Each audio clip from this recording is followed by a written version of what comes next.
How can I be more inclusive, Jackie? Well, that's a question I get asked a lot. Now, maybe it's because of the work I do, helping organisations recruit and develop their staff, or maybe it's because I'm remembered as being a middle-aged female lesbian from Birmingham. I don't know. But, you know, diversity and inclusion is a hot topic right now, isn't it? And I understand that more than many. I'm 45, which means I grew up in the 70s and 80s, a time when, I guess, exclusion was really the only normal.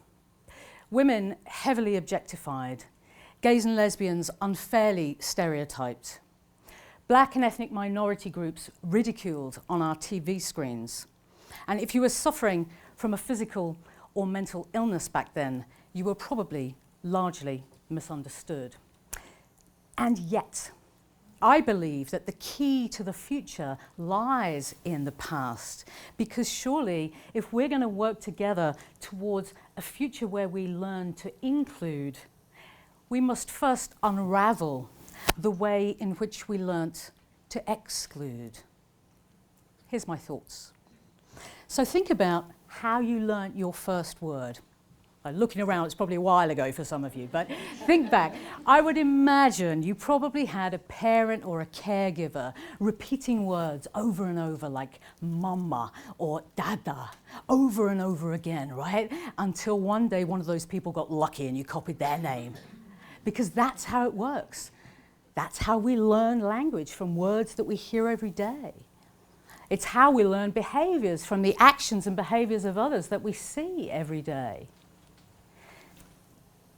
And I've often wondered, which parent or caregiver taught my 5-year-old playmates terms like bonkai and Bible basher? You ever use words like that growing up? Maybe you don't care to remember, but if you did, I'm sure you wouldn't remember who taught you or when it happened.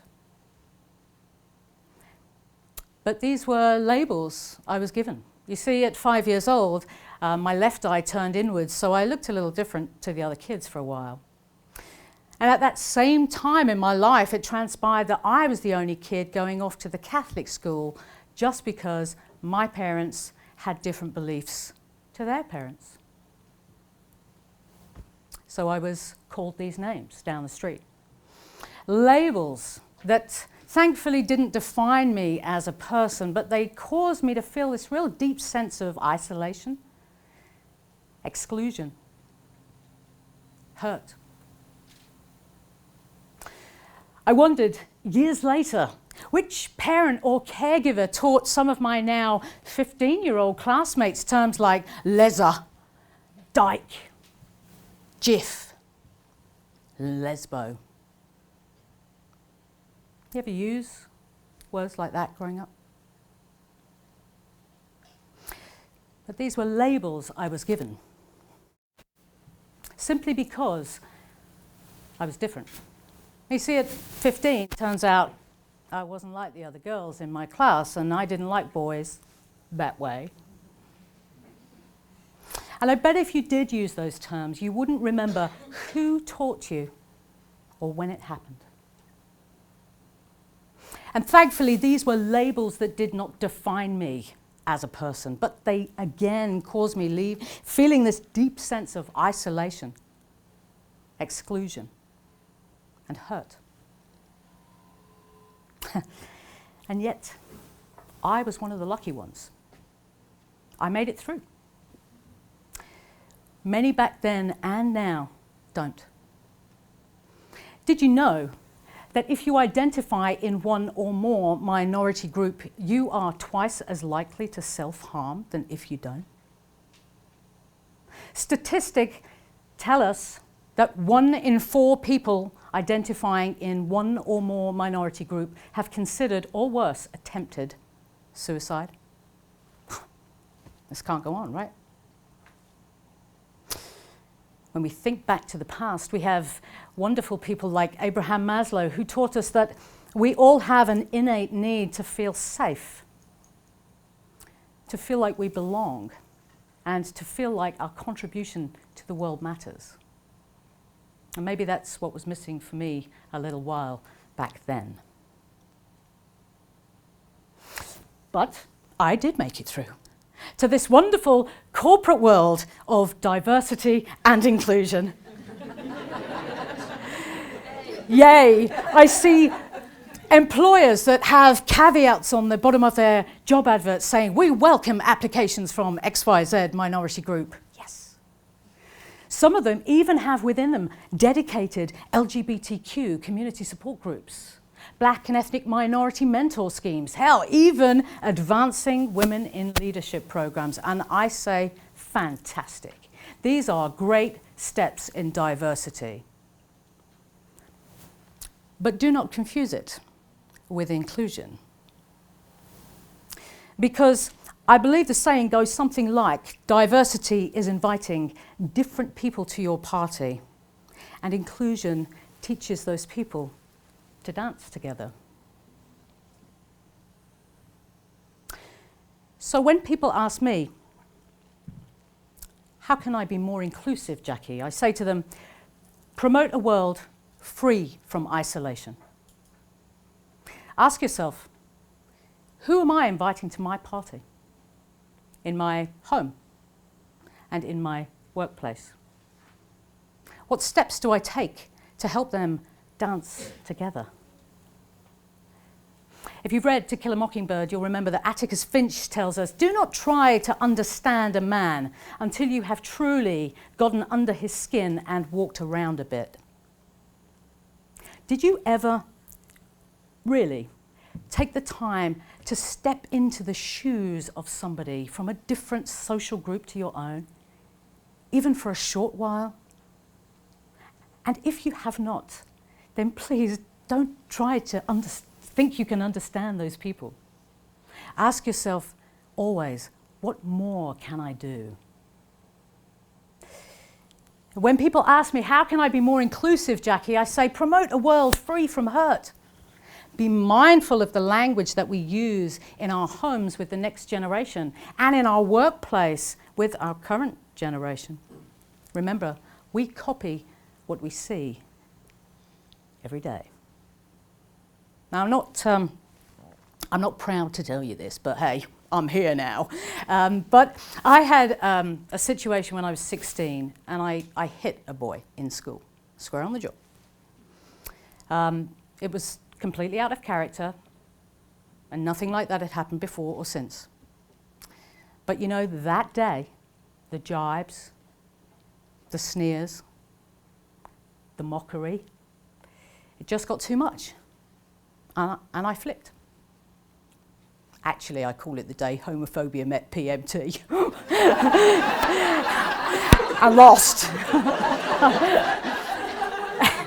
But you know, jokes aside, that's a whole other TED Talk. But jokes aside, did you really ever take the time to notice if people in your networks, whether in your private lives or in your corporate worlds, are acting out of character? And if you did take the time to observe, which I guess is step one, did you ever reflect upon what language did I use or what behaviours did I exhibit that just might, in some small way, have contributed to how that person is also behaving or how they are feeling? What more can you do?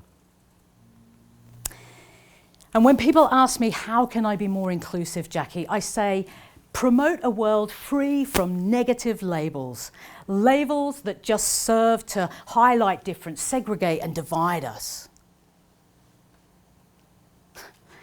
My comedy hero, the late great Victoria Wood, she was discussing how she makes her life more interesting in one of her famous Dinner Lady sketches, and she says, I'll tell you what I do. I take the labels off my tins so I don't know what I'm having for my tea. Now, I can't begin to do her comedy or that accent justice, but isn't that a great metaphor for inclusion? What labels have you used today? When was the last time you heard somebody else use a label that was unkind and you failed to challenge that? What difference might it make to your world and your businesses if just for one day you could take the labels off your tins? What more can you do? You know, Abraham Maslow, he spoke some good sense. We want to feel safe, we want to belong, we want to feel like our contribution matters. And by the way, there's no exception if you're black or if you're gay, right? And you know, thinking about feeling safe, it's taken me a long time to share this story, quite so candidly. So I thank you in the room for allowing me to feel safe to do so. I look around this room and I see so many different, diverse faces and people and backgrounds, and I feel like, you know, I do belong. And I truly hope that my contribution here today matters to you. Because in business, we're so often taught, think outside of the box. You want an award-winning strategy, you want to smash your competition, think outside of the box. But I urge you, when it comes to inclusion, think inside the box, because it's within the small steps that we can all take responsibility for that can truly make a difference. And how will I know that we've really reached a society of inclusion? Well, when a woman like me is no longer remembered for being a middle-aged female lesbian from Birmingham, but is actually remembered for the one and only label that ever defined me, and that's my name. And as we all know, every journey begins with just one step. Will you come with me? Thank you. Thank you.